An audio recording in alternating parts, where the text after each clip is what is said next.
அங்கதான் அவ்வளவு இடம் இருக்குல்ல, என் பக்கத்துல ஏதோ உட்காருவியா?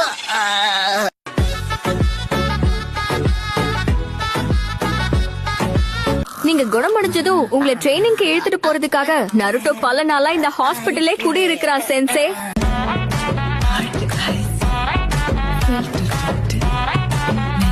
இதுல என்ன எழுதி இருக்குன்னா, உங்க ஃப்ரெண்ட் யாராவது ஒரு விஷயத்த கஷ்டப்பட்டு முயற்சி பண்ணும் போது அவங்களுக்கு ரெஃப்ரெஷ்மெண்ட் கண்டிப்பா ஏதாவது கொடுக்கணும். அது சரி, ஆனா நருட்டோக்கு ரெஃப்ரெஷ்மெண்ட் தேவைப்படுற மாதிரி எனக்கு தோணலையே.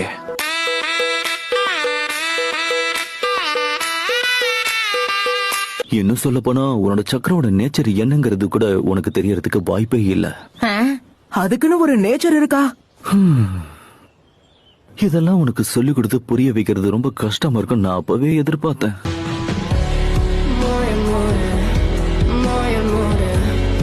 என்ன குருநாய் சென்சையா பார்க்க போறீங்களா? டிஸ்டர்ப் பண்ணதுக்கு மன்னிச்சிருங்க.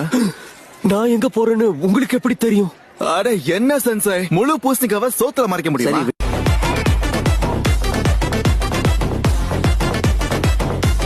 வாவ், அப்படின்னா அந்த 4 ரகசிய கல்லறைகளுக்குள்ள இருந்த ஷினோபிகள் கண்டிப்பா சக்தி வாய்ந்தவங்கள தான் இருக்கணும்னு நினைக்கிறேன். பெரியவரே, என்ன ஆச்சு?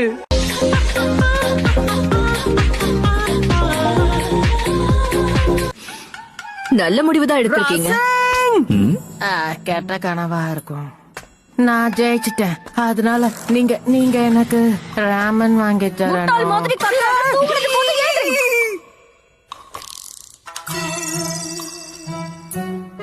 காலையில உன் முகத்தை பார்த்தா எல்லாம் விளங்குன மாதிரி தான். ராஜா ராஜா, நான் ராக்கெட் ராஜா, ராஜா ராஜா. ஆனா பாவம் நருட்டோ, நம்ம டீம்ல சோஜி இருக்கான்ற விஷயத்த மறந்துட்டான்னு நினைக்கிறேன். நீங்க ரொம்ப மோசமானவர் சென்சை.